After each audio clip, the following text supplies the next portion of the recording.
Three big California real estate stories hit this week, and every one of them affects you. Southern California condo prices posted their biggest drop in 14 years. San Diego cracked the top 5 most expensive housing markets in America, and the state Senate killed a wildfire insurance reform bill for the 4th time since 2020.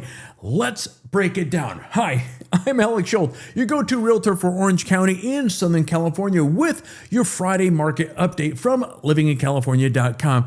We're going to be skipping the usual rate roundup this week and going straight into the 3 stories with the biggest impact on buyers, sellers, and homeowners across the region. We start with the Orange County Register. On April 27th, columnist Jonathan Lancer reported a key data point. The median Southern California condo price hit $656,000 in February, according to Adam. That's a 6% year-over-year drop. That is the largest 12-month decline since February 2012, and also a 6% drop from the peak of $699,000 in February 2025. Now, compare that to a single-family home. The median sat at $862,500, just down 1% year-over-year. So here's the gap. Condos are now 24% cheaper than houses, right near the record of 25%. That is the widest discount that we've seen since 2005. Now, look at the volume. Only 2,993 condos sold in February. That's the 3rd slowest February in 20 years and 20% lower than the long-run average. So what's driving this? Well, high mortgage rates, rising HOA dues, association management issues, and lender blacklists for buildings with deferred maintenance. Bottom line, if you're a first-time buyer, this is the widest condo discount that we've seen in 2 decades. It deserves a serious look. Next, San Diego. This comes from the Union Tribune. A brand new housing affordability index from the University of San Diego ranked San Diego the 5th most expensive housing market among the top 50 metros. Los Angeles, number 1, no surprise there, followed by San Jose, San Francisco, and New York. And here's what's making this index interesting. They're using renter income, not homeowner income. Why is that? Well, because existing homeowners have advantages like Prop 13, locking in lower taxes. New buyers, they don't got that. So for a renter earning, let's say $81,521, buying a medium price home, that would take 86.8% of their income. Absolutely brutal. But compare that to other markets.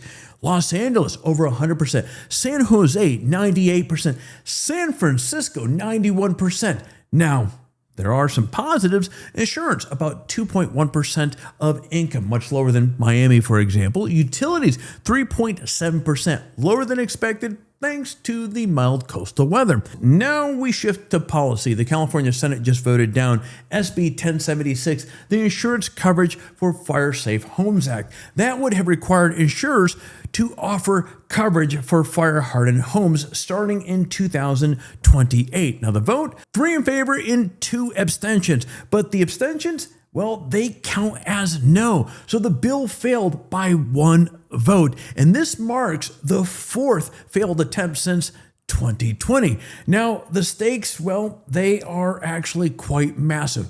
Over 400,000 policyholders have lost private coverage since 2021. Now, the FAIR Plan has exploded from about 203,000 policies to nearly 452,000 policies. That is huge. Total exposure is now $458 billion, nearly triple since 2020, and the rates could jump 35.8% on average, with many homeowners seeing increases between 40 and 55%. Now, there is some good news. SB 1301 passed, requiring 6 months notice before non-renewal. SB 877 improves claims transparency. SB 878 adds penalties for missed claim deadlines. Now, quick action items before we jump into the weekend here. If you've been priced out of a house, condos are offering the biggest discount again in 20 years. run the numbers with a lender, and model every single cost associated with it. Mortgage, taxes, insurance, utilities, HOA. Now for fire zone areas, get insurance quotes before you go into contract because coverage is still uncertain. Now for sellers, condo listings need disciplined pricing. Volume is down 20%. Single family homes still have leverage sitting within 3% of the June 2025 peak. And if you're in a fire zone, well, document everything. Defensible space, ember resistant vents, Class A roofing. That documentation can help with pricing and, of course, the renewals. So, as we wind down, here is your recap. Southern California condos posted their biggest drop since 2012. San Diego ranked the 5th most expensive housing market in the country, and the legislation blocked another attempt to fix wildfire insurance.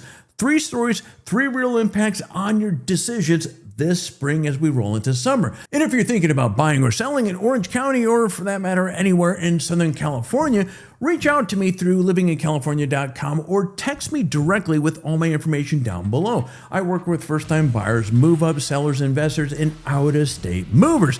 If you found this video helpful, do hit that like button, subscribe so we get to see more of each other moving forward, and share it with someone who is watching this market. Friends, I'm Alex Schultz, and I will see you in the next video.